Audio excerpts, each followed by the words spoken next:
Okay, that's great. Well, thank you so much to Rachel for that really kind introduction. And thank you everyone for sparing some time to come and hear me talk knickknacks. And I really want to start with reminding everybody that this beautiful catalogue, Old Ways, New Roads, is available to buy for about £20. And I was thrilled to contribute an essay to this catalogue. And one of the things I'm going to do today is I've put together this PowerPoint, and I'm going to show you some images and some objects that are in the chapter and also that didn't make the cut. So hopefully, if you've read the chapter, there may be some useful refreshers. If you haven't read the chapter, I'm hoping that this might entice you to then buy the book. And Portable Knickknacks, or the Material Culture of Travel, was the title of my chapter, and I'm using it again today. And I thought that the best thing to do would be to start off with offering you a definition of knickknacks. And I'm using the term as it's used by the Reverend James Plumtree.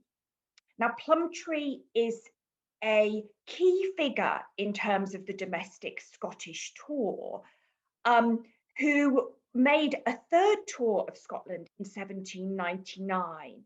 And he's an indefatigable traveller, domestic traveller in the late 18th century. Between 1790 and 1800, he makes 8 domestic tours, of which 3 are to Scotland. And he uses this term, knickknacks, for the travelling paraphernalia that he accumulated. And how do we define knickknacks? Well, it's not, first and foremost, a particularly complimentary term, and it tends to be quite denigrating. I've given some examples here. It denotes trifling objects, childish toys, showy but insubstantial things. And I've given you a sort of flavour of 3 of the knickknacks that I'm going to look at in this talk. I should say that I think Plumtree uses the term knickknacks in a very knowing way.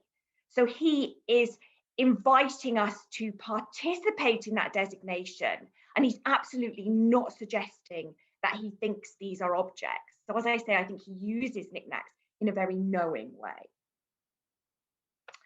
A short introduction to Plumtree. He, as I said, makes these series of tours in the last decade of the 18th century, which were published in an edited edition by Ian Ousby, published in 1992. And his work has been fantastically important in terms of editing the volume of Plumtree's toys, which is enormous. And on the image on the opposite side, and I apologise for the date, is from my own work, because what I decided to do with Plumtree was to go back to the archives and to all that primary material in the University Library at Cambridge, and to think about the parts of the tour that were excluded in Ousby's edition. And actually it became, I mean, I do think Ousby's volume is indispensable, but what I found is that there are huge chunks of the Scottish tour that are omitted, particularly where they deal with ideas around the picturesque, his encounters with Scottish artists. And so I have tried to, in my wider work that's ongoing, I tried to reinstate those back into the tour. And I just want to look at these books in this image from my own photograph, because these are also knickknacks. And at the top, we have these 2 lovely leather-bound volumes with metal clasps. And these are the memorandum books that Plumtree took on his tours. And the pages are absolutely crammed with his notes and his observations. They're very much sort of working journals, part of what Nigel Leask has called the scaffolding of the tour. So perhaps not what you don't see, because we tend to think about the facade of the tour rather than its underpinnings. The volumes on which they sit, you'll see, are inscribed Tour 1799 in 3 volumes. And this is the manuscript that Plumtree compiled of the 1799 tour, which he clearly intended to publish, but which was never published. And so it's these manuscript volumes that I've gone back to in my work.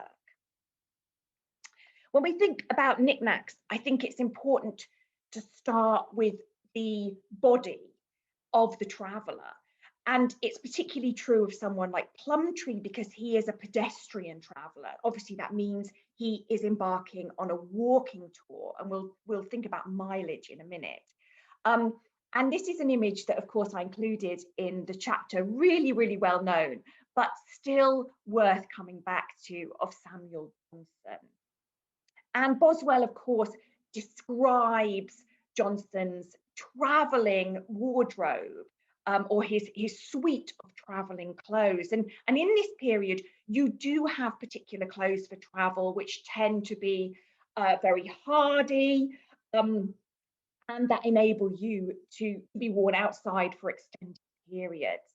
And I've obviously shown you the image by Thomas Trotter, showing what we might think of as the uniform of the pedestrian traveller. He's got his tricorn hat, he's got his sturdy boots. What we can't see are the black worsted socks. So these are walking socks. And then he has this heavy coat over his plain brown clothes. And particularly, he has these capacious pockets. And Boswell makes this wonderful observation about they might have carried 2 volumes of his folio dictionary, but actually pockets are really important to what I'm going to be saying for the next few minutes. He also has an English oak stick. So again, this is part of the dress and the beginnings of thinking about the travelling accoutrements of the pedestrian traveller. Much less well known in terms of travelling clothes are these rather lovely pair of figures. And here we have John Bristed on the right and his travelling companion Andrew Cowan on the left. And this forms the frontispiece to a tour Anthroplanomenos, which is nonsense Greek. It's masquerading as a kind of cleverness. It really means wandering man. And what we see here is Bristed and Cowan dressed up, ready to embark on their pedestrian tour through parts of the Highlands, which they undertook in 1802 and is published in 1803. For reasons better known to them, they decide to disguise themselves as American sailors. And so I put this in because I really think that this is a lovely image to think about in relation to the previous one, that we have what are becoming standard for the pedestrian tour, which is your thick walking boots, your walking cane. But marvelously with these two, particularly with the figure of Bristed, we're told a catskin hat. He also has the stripy trousers that are associated with sailors. But notice in particular that he has this knapsack on his back and that he's wearing these green glasses. This is an example of a knapsack, as you see, from 1798. And this is canvas, and this is associated with the North British militia. And one aspect of knickknacks that I didn't really develop in the chapter, but that I've been thinking about since, is how they relate to, how travelling knickknacks relate to military material culture. And we particularly see that here. So often the knickknacks that a traveller might have are adapted or perhaps adopted from military practice. These Goldani glasses, these proto sunglasses that you see here in 2 views, are what we see Bristed wearing in that image. And this was probably one of my favourite finds while I was collaborating with the team when Andulo and I went to the stores of the National Museum Scotland. I'm showing you a pair from Science Museum, but we sort of we said to the curators there, have you got any sunglasses? And it was such a delight to find these. So again, these are these Goldani, so-called so-called Goldani glasses after the Venetian playwright. These are something which is quite a recent innovation at the time that Plumtree is traveling. I think they're pioneered in the 1770s and 80s. So again, one of the aspects of knickknacks that we can talk about here is to do with technological innovations and these kind of new objects that are being produced at this time. Right. Moving on, I'm aware of the time, and I'm not only supposed to talk for 10 minutes, so I'm going to gallop through a bit more. Right, books. Right, so Plumtree, we know, has copies of Pennant Johnson and Thomas Newt's Tour. I'll say something about Newt in a minute, which come from this edition by William Mavor. And Mavor, as you can see in the title I've put there, this is the British Tourist or Traveller's Pocket Companion. So again, these are small size octodecimo volumes in which the tours are edited down. And so again, it's all to do with what's easy for the traveller to be able to carry with him. Here is another example of that idea of kind of literary baggage. This is a fold-out map from Thomas Newt's volume. Newt is a pseudonym, which shows this, as he calls it, what's he call it, the contour of Scotland. And this map is backed onto material, and so that you can actually fold it. And obviously, the image that that I'm showing you here is the map open. But again, if we think about traveling knickknacks, it's all to do with ease, compactness, as we will see. Right, we know that Plumtree has colours as part of his baggage, his traveling baggage. And what he means by that is watercolours, watercolour paints. And this example that I'm showing you is kind of sort of Rolls Royce of drawing and painting sets. I'm absolutely not suggesting that Plumtree would have had anything this magnificent. But again, this is to do with objects being encased together. Notice we have an easel and we have all these pens for drawing, for painting, for sketching. So it covers the whole gamut of visual representation. Here are some examples. On the left, we have a map that was sketched by Plumtree. This has never been published, and it survives as an interleaf among the journals, a map of Loch Fyne. And you'll notice, those of you that know this material, that this is very much a Gilpinian view of the territory. And it's an aerial map showing particularly the estate around Inverary Castle. And Plumtree has marked out different aspects of the area in the estate really very carefully. There's so much more we could say about that, but moving on to the image on the right, this is a landscape view by the artist Hugh William Williams. And one of the things that I've been able to find out in my wider research is that actually Plumtree commissions this view from Hugh William Williams after his Highland tour.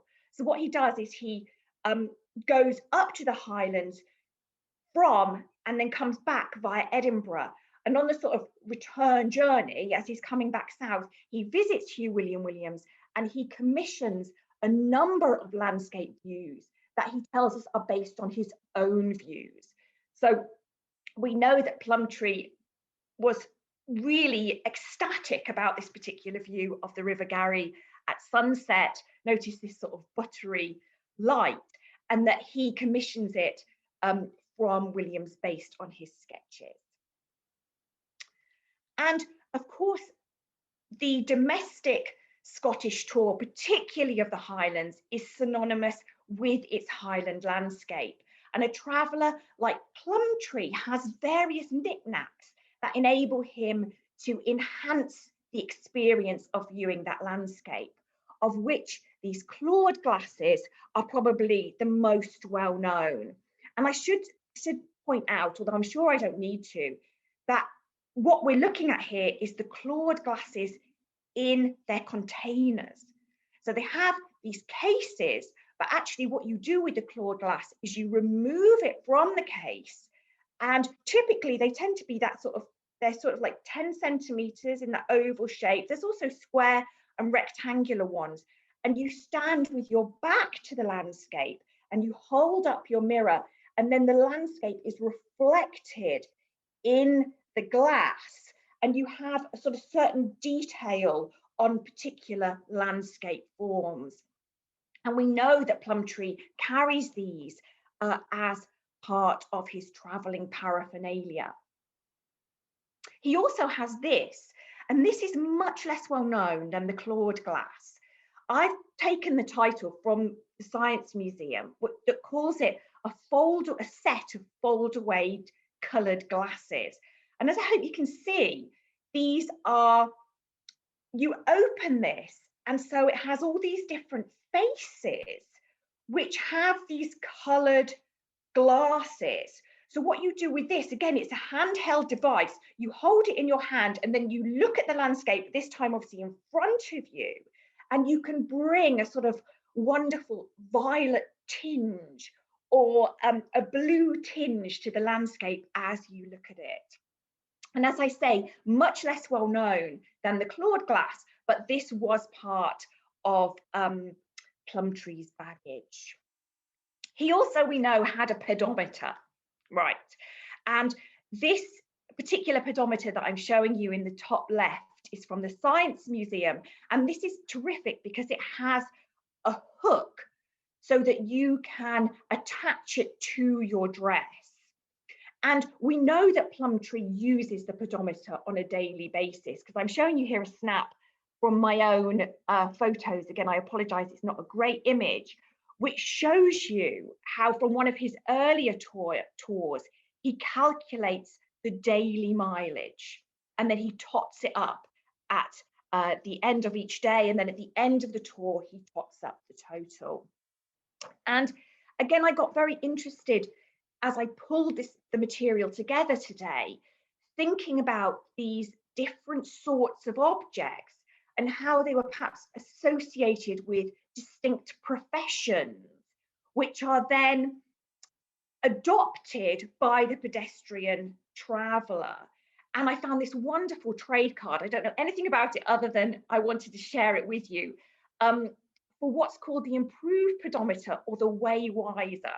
And it seemed to me that Way Wiser was a sort of lovely conceit that Plumtree would have really appreciated. So again, this instrument and implement, that was the other way that I thought about today's paper. I'm talking to you about knick-knacks, but also I'm thinking about implements and instruments. I'm very aware of the time, so I'm gabbling through. We know Plumtree had a tape measure. I'm showing you this tiny little tape measure. Unfortunately, I don't think the V&A give the dimensions of it, but you can certainly see from objects like the tape measure and the pocket watch that these are pocket-sized. The other thing that my chapter in the catalogue talks about, but that I'm not going to say very much about here, is it talks about food and drink. And really, I just wanted to remind us all that Plumtree has what we would think of as picnic utensils. So he has this, we know he has a knife and fork, and he also has a drinking flask, which from the account is certainly not as beautiful as this one from Bill Zach's collection. And he tells us that the drinking flask is something that he has adapted that's used by hunters. So again, it's to do with particular professions and the specialist objects that are associated with professions, but it's also to do with leisure pursuits like hunting, drinking, and shooting, and the objects that are associated with them. Just showing you, say something about carriage trunks, One thing we know about Plumtree is that he had his little rucksack, but you may well be thinking, you know, how on earth could he carry all this stuff that he had? And we do know that he had a trunk or a portmanteau, which went from place to place by carriage. So actually he has the objects on his back or in his pockets that he needs while he's walking, and then everything else meets him along the route. Finally, just coming back again to the Egerton, which is an image I started with, here we see obviously a group of travellers who are taking a trip up Loch Lomond. So this is after Plumtrees tour. And what's great about this image, and you can certainly look at it, perhaps you need to get really to scrutinise it with a glass. You can see that the figures in there, the women have these green coloured umbrellas, and the men are, or not all of them, but a number of them are holding telescopes. They are also, of course, accompanied by a Highland piper while they make this watery tour. And one of the areas that I didn't talk about in my chapter, but that I'd love to think more about, is to do with soundscapes of Scotland and material culture. Finally, I am still thinking about this material, even though my work on it was quite a few months ago now. And I want to share, in my closing couple of images, I want to share with you this new work. And this is an anonymous journal of a tour to parts of England and the Highlands of Scotland, where the author of the tour has at the back of the journal, and it's often at the back where the real highlights or the real treasures are, he lists wherever he's going on his route. He then names the inn, the mileage, so again, one assumes this traveller might have had a pedometer, and then he gives the character of the inn. So we have these wonderful comments ranging from very good to miserable, I can see, tolerable. And then these are two more examples that I wish I'd had before I started working on the chapter. One of the things I do in the chapter is I think about domestic travel in relation to sort of expanding horizons, as I think I term it, which is to do with the Grand Tour, and also thinking about colonial travel. And since writing the chapter, I found here in Count Leopold Berchtold's essay this wonderful list of objects that he says, as you see, the following will not be useless. And what was great here is to come across things like, which I didn't have from Plumtree, which was things like a lantern, wax candles, and a tinderbox. He also talks about a mariner's compass. On the right, and I'm aware this is quite difficult to see, so I've written some notes to myself. On the right is a letter which relates to my new project about war. And this is Benjamin Ansley, who is on the island of Rose at the time, writing to his friend and military companion, Robert Porter, saying to him, you know, why don't you come and join me in Rhodes? And in this letter, he encourages him to bring the following: a gun for shooting. He says, bring green water glasses for goggles for Egypt. So they're destined for Egypt. He tells him to bring a mosquito net and a camp bedstead and bedding, a spyglass, a small pocket thermometer. And he tells him to bring a book and all maps that he can get hold of the Mediterranean and Syria. And it's with that image of the mosquito net and all these other associated objects that I want to close. Thank you.